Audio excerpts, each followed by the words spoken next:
Bonjour à tous, aujourd'hui je vais réaliser ce magnifique gâteau princesse en utilisant mon Thermomix afin de confectionner un gâteau sponge cake. Je vous propose dans un premier temps que nous découvrions ce qui se cache à l'intérieur de cette boîte. Donc l'ensemble se présente comme tel.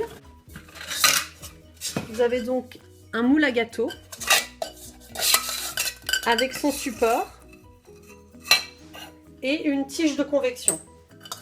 Donc la tige est très importante car c'est ce qui va permettre de cuire le gâteau bien à cœur.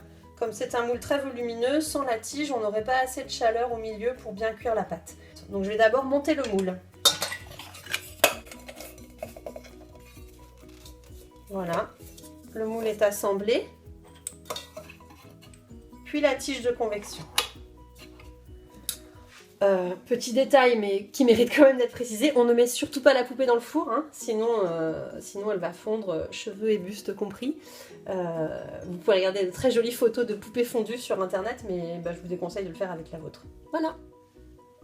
Pour réaliser votre sponge cake, vous aurez besoin de 300 g de beurre à température ambiante, un peu mou, de 300 g de sucre, 300 g de farine, 6 œufs, et un petit sachet de levure. Nous allons battre le beurre avec le sucre. Je place le fouet à l'intérieur du Thermomix pour battre le beurre, puis je mets mes morceaux de beurre dans le bol.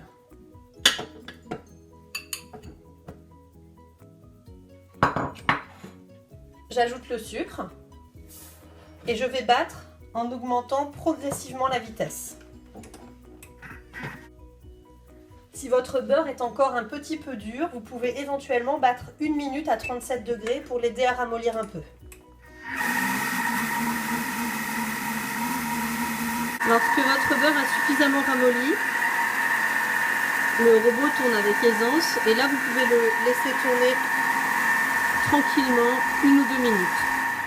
Une fois que le mélange beurre et sucre est bien crémeux et qu'il a blanchi, nous allons pouvoir incorporer les œufs un par un. Je vais donc mettre le robot à tourner sur 3 et je vais casser les œufs un par un dans le bol.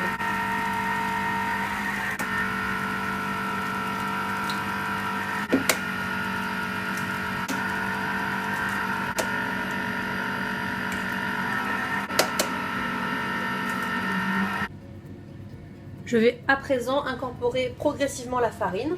Tout d'abord, je mets la levure dans la farine. Je mets mon robot à tourner vitesse 2, toujours avec le fouet, et je vais intégrer doucement la farine cuillère par cuillère.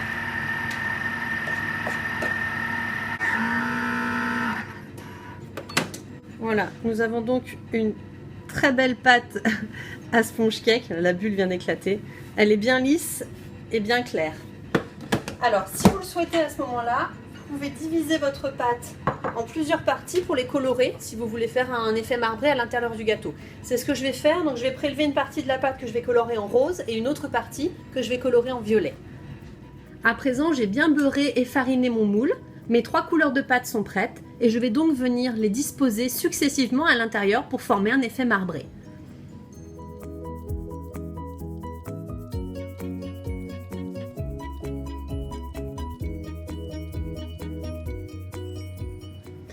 J'ai donc disposé un petit peu en quinconce les différentes couleurs de pâte à l'intérieur du moule. Alors, on prend bien gaffe à redresser le support.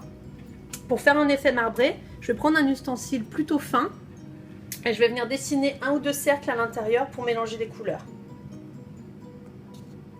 Voilà, je fais un cercle dans un sens et 2 cercles dans l'autre. Ainsi, les couleurs seront mélangées à l'intérieur du gâteau. Alors, j'ai volontairement choisi de ne pas faire un gâteau énorme, donc il ne remplit pas complètement le moule. Comme ça va gonfler et j'ai pas envie d'avoir un gâteau monstrueux, j'ai fait cette recette avec ces proportions. Si vous voulez vraiment un gâteau très gros, vous pouvez mettre à la place des proportions que je vous ai données, 400 g pour les matières sèches et 8 œufs. Voilà, c'est parti, on va enfourner le gâteau 50 minutes à 180 degrés. Donc voilà, mon gâteau a cuit. Alors finalement, je l'ai laissé cuire 1 heure parce qu'il était encore liquide au bout de 45 minutes. Donc on a des traces très sombres qui sont les traces du colorant violet en fait, hein. C'est pas du brûlé. Donc on va maintenant démouler le gâteau. Donc je retire le tube de convection. Voilà. Il est sorti très facilement. Je vais venir trancher la bosse pour qu'il tienne debout. On a l'intérieur marbré comme je le voulais. J'ai découpé le gâteau en 3 étages. Voilà.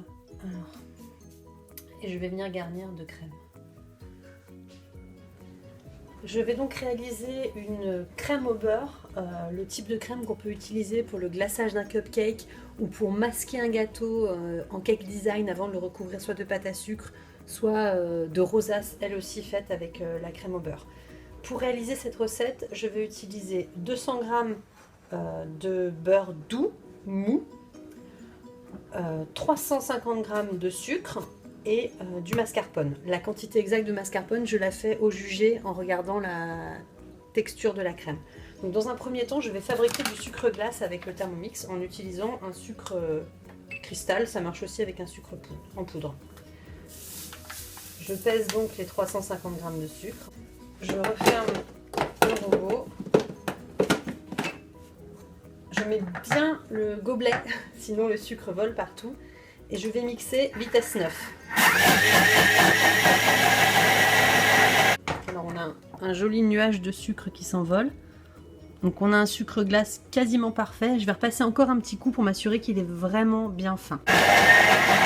Après 2 fois 4 secondes, mon sucre est parfaitement fin, un sucre glace.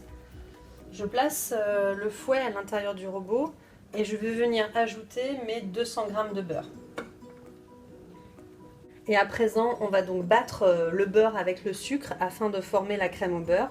On va commencer doucement en vitesse 2. Donc ça met parfois un petit peu de temps à prendre. Je vais monter légèrement, vitesse 3. Puis vitesse 4.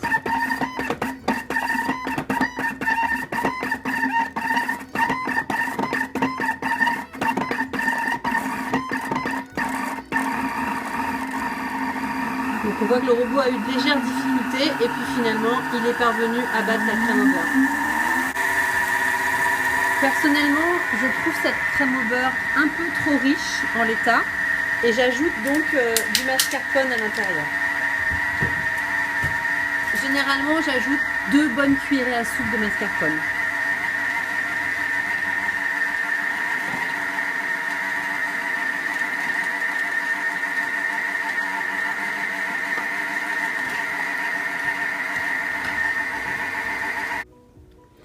Voilà, finalement j'ai donc ajouté la totalité du bol de mascarpone et j'obtiens une crème beaucoup plus onctueuse, qui est plus blanche aussi et que je trouve moins sucrée au goût.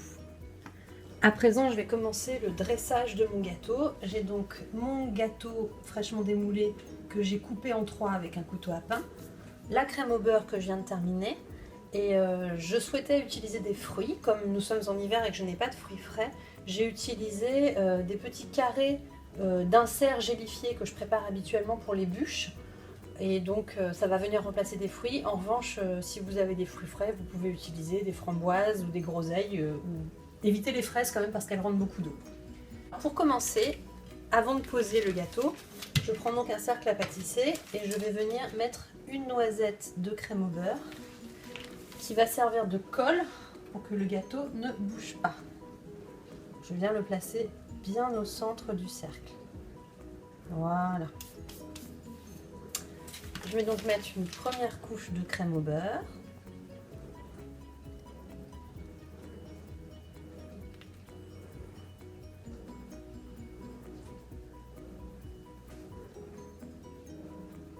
Voilà. Je parsème mes petits inserts.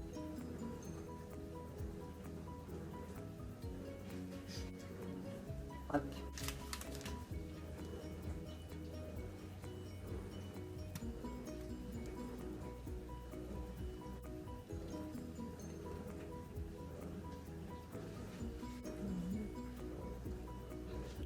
À présent, je vais venir faire le masquage de tout le gâteau avec le reste de crème au beurre.